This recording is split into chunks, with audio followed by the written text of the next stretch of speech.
warahmatullahi wabarakatuh. Waalaikumsalam warahmatullahi wabarakatuh. Di sini kami dari kelompok 10 akan membacakan kita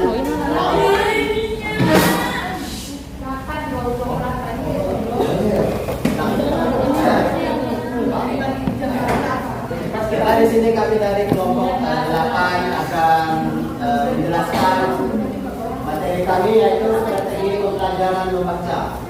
Nah, seperti yang kita ketahui yaitu strategi pembelajaran adalah teknik-teknik atau tata cara untuk menyampaikan materi pembelajaran kepada para siswa. Ada banyak strategi pembelajaran yang sudah kita pelajari di semester 3 kemarin. Tapi tidak semua strategi itu merupakan strategi membaca. Ada juga dan juga hafal. Jadi materi kali ini kami dari kelompok 8 akan membahas strategi pembelajaran membaca yang ada di sekolah, madrasah dan juga pesantren. Yang pertama saya ini akan membahas strategi pembelajaran membaca di sekolah. Di sini saya mengambil 2 contoh. Yang pertama yaitu grup investigasi. Strategi grup investigasi ini yaitu strategi yang membuat siswa lebih aktif dalam membaca dan menginvestigasi materi yang akan mereka bahas. Ada beberapa langkah-langkah dalam melaksanakan strategi grup investigasi ini. Pertama yaitu guru membagikan siswa menjadi beberapa kelompok. Lalu setiap kelompok tersebut akan dibagikan sub-sub materi sehingga untuk diinvestigasi oleh para siswa. Setelah sub materi telah dibagikan kepada para siswa, siswa-siswa tersebut akan berdiskusi dan menginvestigasi apa sih yang dibahas dalam sub materi mereka. Langkah selanjutnya yaitu mereka akan menyimpulkan dan juga menjelaskan apa yang telah mereka investigasi, lalu menyampaikan tugas tersebut kepada guru. Setelah disampaikan kepada guru, akhirnya guru dapat mengevaluasi dan juga memberikan nilai kepada para siswa. Lalu strategi membaca di sekolah yang kedua saya ambil yaitu strategi jigsaw. Strategi jigsaw yaitu setelah strategi jigsaw ini merupakan strategi di mana siswa lebih aktif dalam membaca dan juga berdiskusi kepada kelompoknya sehingga dapat tercapai tujuan pembelajaran dengan lebih baik. Strategi jigsaw ini memiliki beberapa langkah. Yang pertama juga guru membagikan siswa-siswa menjadi beberapa kelompok. Setelah dibagikan beberapa kelompok, salah satu anggota kelompok tersebut akan berpindah kepada anggota kelompok lainnya, dan anggota kelompok lain juga akan melakukan hal tersebut. Setelah dipindahkan kepada beberapa kelompok, lalu mereka akan berdiskusi dan juga mencari tahu apa yang didiskusikan di kelompok lainnya. Lalu setelah kembali ke kelompoknya masing-masing, mereka akan berdiskusi tentang apa yang telah mereka dapatkan di dalam kelompok maupun di dalam kelompok yang lainnya.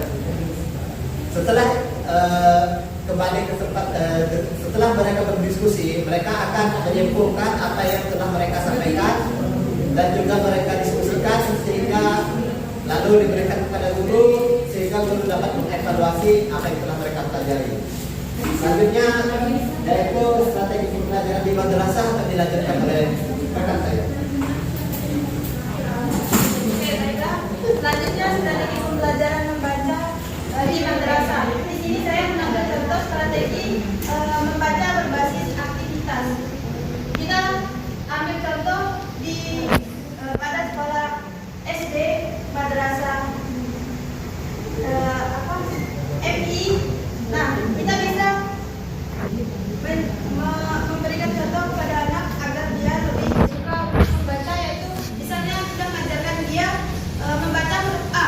Nah, di situ kita dapat memberikan dia gambar sebuah apel. Nah di situ kan ada huruf A, jadi mungkin di situ dia lebih semangat karena ada gambarnya.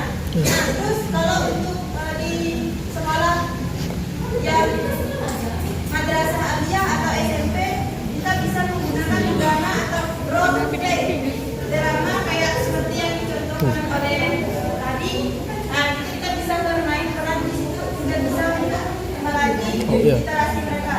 Kemudian debat atau berdiskusi ini juga bisa diterapkan di perguruan tinggi seperti di kampus.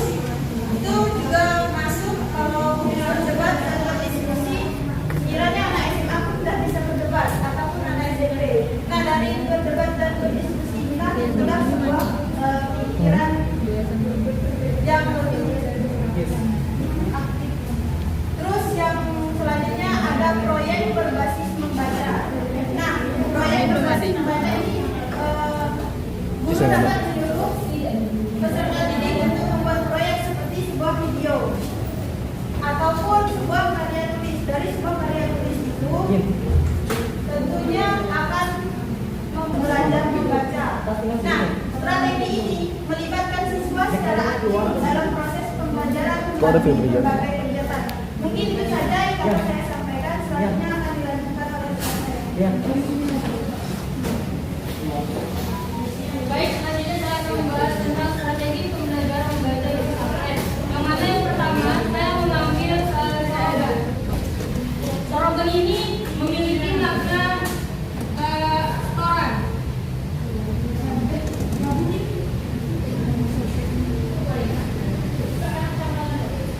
Nah, slogan dalam bahasa Jawa itu disebut juga dikatakan sebagai menyetorkan atau menyetorkan hafalan kepada ustaz atau kiai, misalnya ustaz.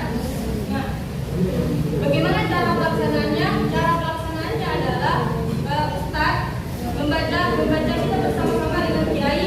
Setelah kitab tersebut telah dibaca, misalnya kitab tentang bersuci. Nah, setelah kiai tersebut ustaz tersebut membacakan kitab bersama-sama di depan kiai, lalu dilanjutkan oleh santri. Nah, santri tersebut menghafal kata demi kata dan makna demi makna dari kitab bab bersuci tersebut. Nah, setelah mereka hafal, mereka lalu menyetorkan. Nah, itulah strategi sekaligus metode dari slogan. Nah, yang kedua adalah bantuan.